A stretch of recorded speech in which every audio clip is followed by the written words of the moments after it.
निबंध लेखकाची टीप authors note आनंदी जीवनाचा शोध. या पुस्तकामध्ये दलाई लामा यांच्याशी झालेल्या सखोल संवादांचे वर्णन करण्यात आले आहे. हे संवाद विशेषतः अरिझोना आणि भारतामध्ये झालेल्या खाजगी भेटींवर आधारित आहेत.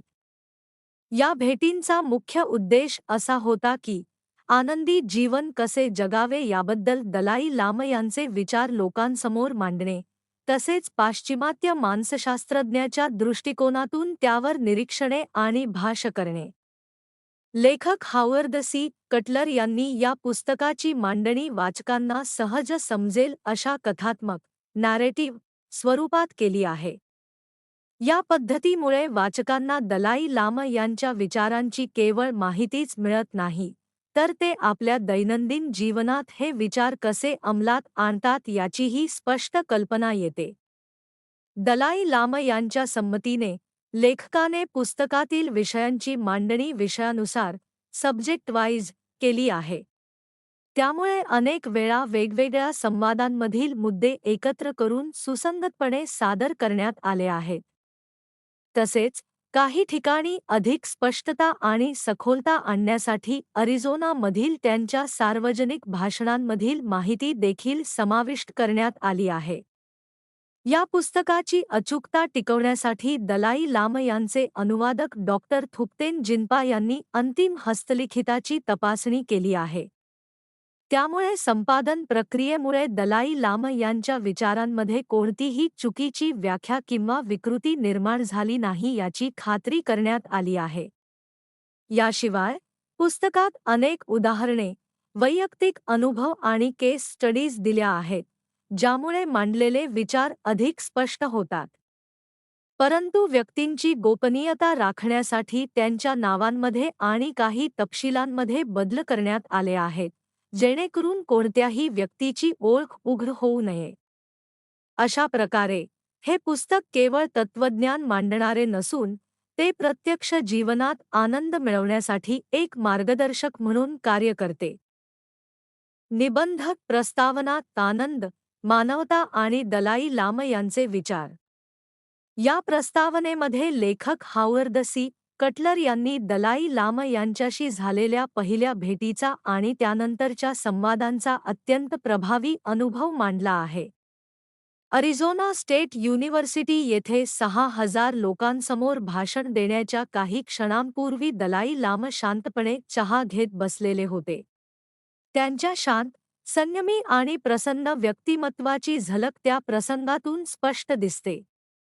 स्टेजवर येताच त्यांनी प्रेक्षकांना नम्रपणे अभिवादन केले आणि सर्वांशी एक आत्मीय नाते निर्माण केले. त्यांनी सांगितले की प्रत्येक व्यक्ती ही मूलतः एकसारखीच आहे, आपण सर्व मानव आहोत. जरी आपली संस्कृती, धर्म, जीवनशैली किंवा रंग वेगळा असला तरी आपल्या शरीराची रचना आणि मनाची भावना समान आहे. जर आपण या फरकांना बाजूला ठेवले तर आपल्याला एकमेकांशी सहज संवाद साधता येतो आणि अनुभवांची देवाणघेवाण करता येते. दलाई लामा यांच्या अरिझोनामधील 1993 सालच्या या भाषणामागे अनेक वर्षांची पार्श्वभूमी होती. लेखकाची त्यांच्याशी पहिली भेट भारतातील धरमशाला येथे झाली होती. हे ठिकाण हिमालयाच्या पायथ्याशी वसलेले एक शांत आणि सुंदर गाव आहे, जिथे तिबेटी निर्वासित सरकारचे मुख्यालय आहे. चीनच्या आक्रमणानंतर दलाई लामा आणि अनेक तिबेटी लोक येथे स्थायिक झाले होते. या पहिल्या भेटीत दलाई लामा यांनी लेखकाला अत्यंत सहजतेने आपलेसे केले. त्यांच्या व्यक्तिमत्वात असलेली बुद्धिमत्ता, दयाळूपणा, विनोदबुद्धी आणि प्रेरणा देण्याची क्षमता लेखकाला खूप प्रभावित करून गेली. कालांतराने लेखकाला जाणवले की दलाई लामा यांच्याकडे एक वेगळ्याच प्रकारचा समाधान आणि मानसिक शांतता आहे, जी इतरांमध्ये क्वचितच दिसते. लेखकाच्या मनात एक प्रश्न निर्माण झाला की दलाई लामा यांचे हे तत्त्वज्ञान आणि जीवनशैली केवळ बौद्ध धर्मापुरती मर्यादित आहे का, की ती सर्वसामान्य लोकांसाठीही उपयुक्त ठरू शकते.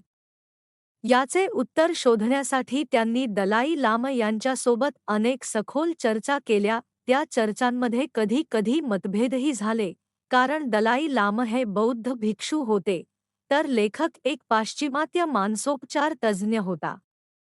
एक प्रसंग विशेष उल्लेखनीय आहे, ज्यात लेखकाने एका महिलेच्या आत्मघातकी वर्तनाबद्दल दलाई लामा यांना प्रश्न विचारला. त्यावर दलाई लामा यांनी प्रामाणिकपणे "मला माहीत नाही" असे उत्तर दिले. हे उत्तर ऐकून लेखक आश्चर्यचकित झाला, परंतु त्यातून एक महत्त्वाची गोष्ट स्पष्ट झाली: प्रत्येक समस्येचे सोपे उत्तर नसते आणि मानवी वर्तन अत्यंत गुंतागुंतीचे असते. या प्रस्तावनेतून आपल्याला दलाई लामा यांच्या विचारसरणीची आणि त्यांच्या मानवतावादी दृष्टिकोनाची ओळख होते. ते आपल्याला शिकवतात की खरा आनंद हा बाह्य गोष्टींमध्ये नसून आपल्या मनाच्या शांततेत आणि इतरांशी असलेल्या सुसंवादात आहे. निबंध: आनंदाचा शोध, पाश्चिमात्य आणि बौद्ध दृष्टिकोन. द आर्ट ऑफ हॅपीनेस या पुस्तकातील या भागात दलाई लामा आणि हावर्ड सी. कटलर यांच्यातील संवादातून मानवी मनाची गुंतागुंत आणि त्याच्या अभ्यासाच्या वेगवेगळ्या पद्धती स्पष्ट केल्या आहेत. लेखक जेव्हा एका मानसोपचार तज्ज्ञाच्या भूमिकेतून मानवी वर्तनाचे कारण शोधण्याचा प्रयत्न करतो, तेव्हा दलाई लामा अत्यंत साधेपणाने सांगतात की मानवी मन इतके जटिल आहे की प्रत्येक गोष्टीचे अचूक कारण शोधणे नेहमीच शक्य नसते. ते हसत सांगतात की जगातील अब्जावधी लोकांच्या मनाचा पूर्ण अभ्यास करणे हे अशक्य आहे. बौद्ध दृष्टिकोनानुसार कोणतीही घटना अनेक घटकांवर अवलंबून असते आणि त्यामुळे तिचे संपूर्ण स्पष्टीकरण देणे कठीण असते. दलाई लामा यांनी पाश्चिमात्य विज्ञान आणि मानसशास्त्रावरही भाष्य केले आहे. त्यांच्या मते पाश्चिमात्य दृष्टिकोन अत्यंत तर्कशुद्ध, रॅशनल असून प्रत्येक गोष्टीचे स्पष्टीकरण शोधण्यावर भर देतो.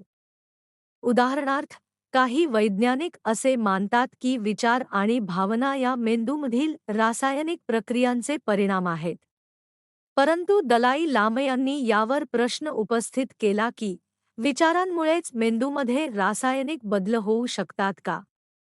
मात्र वैज्ञानिकांनी त्यांच्या पूर्वनिश्चित गृहीतकांमुळे या शक्यतेकडे दुर्लक्ष केले.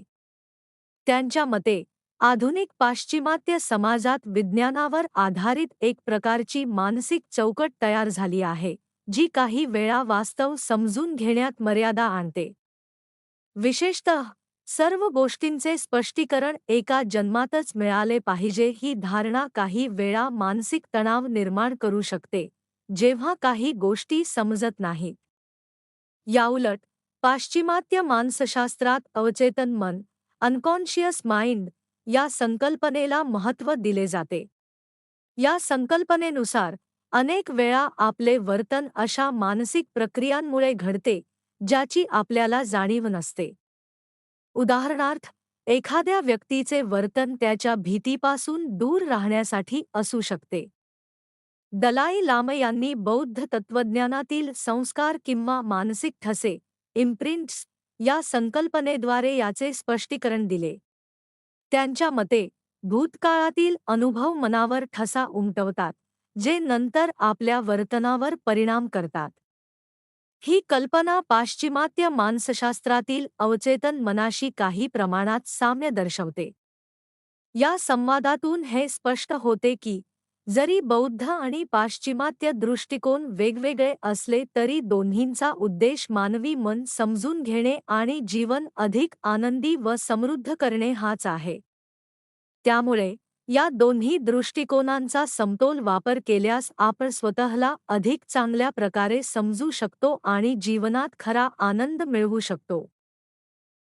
निबंध: आनंदाचा मार्ग, दलाई लामा यांचे तत्त्वज्ञान आणि जीवनदृष्टी. द आर्ट ऑफ हॅपीनेस या पुस्तकातील या भागामध्ये दलाई लामा आणि हावर्ड सी. कटलर यांच्या संवादातून मानवी मन, वर्तन आणि आनंद याविषयी सखोल विचार मांडले गेले आहेत. दलाई लामा यांच्या मते बौद्ध तत्त्वज्ञान मानवी मनातील अवचेतन ठसे, अनकॉन्शियस इम्प्रिंट्स या संकल्पनेला मान्यता देते. हे ठसे केवळ या जन्मातील अनुभवांमुळेच नाही, तर पूर्वजन्मातील अनुभवांमुळेही तयार होतात, असे ते सांगतात. याउलट, पाश्चिमात्य मानसशास्त्र फक्त या जन्मापुरते मर्यादित राहते आणि जेव्हा एखाद्या वर्तनाचे कारण सापडत नाही, तेव्हा ते त्याला अवचेतन मनयावर टाकते. दलाई लामा यांनी एक सुंदर उदाहरण देऊन ही गोष्ट स्पष्ट केली आहे. ते म्हणतात की जर आपण एखादी वस्तू हरवली आणि आपण गृहीत धरले की ती फक्त एका खोलीतच आहे, तर आपण सतत त्या खोलीत शोध घेत राहू. परंतु वस्तू दुसऱ्या ठिकाणी असण्याची शक्यता आपण दुर्लक्षित करतो. त्याचप्रमाणे, जर आपण आपल्या विचारांची चौकट मर्यादित ठेवली, तर सत्य शोधणे कठीण होते. लेखक सुरुवातीला हे पुस्तक एक साधे सेल्फ हेल्प मार्गदर्शक म्हणून तयार करू इच्छित होते, ज्यामध्ये दलाई लामा जीवनातील समस्यांचे सोपे उपाय देतील. परंतु नंतर त्यांना समजले की दलाई लामा यांचा दृष्टिकोन अधिक व्यापक आणि गुंतागुंतीचा आहे. जीवनातील प्रत्येक गोष्ट ही अनेक घटकांनी बनलेली आहे आणि तिचे सोपे उत्तर नसते. तथापि, दलाई लामा यांच्या शिकवणीत एक महत्त्वाचा संदेश सातत्याने दिसून येतो, तो म्हणजे आशा.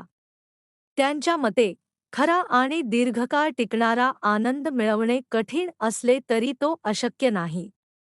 त्यांच्या विचारांचा पाया काही मूलभूत तत्वांवर आधारित आहे.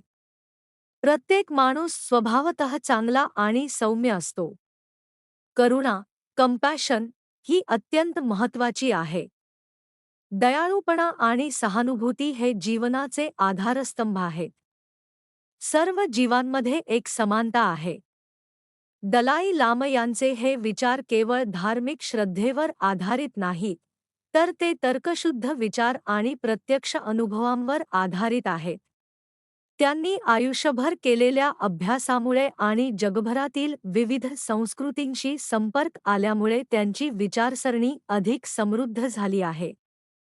लेखकाने या पुस्तकामध्ये दलाई लामा यांचे विचार पाश्चिमात्य वाचकांसाठी सोप्या आणि उपयुक्त पद्धतीने मांडण्याचा प्रयत्न केला आहे.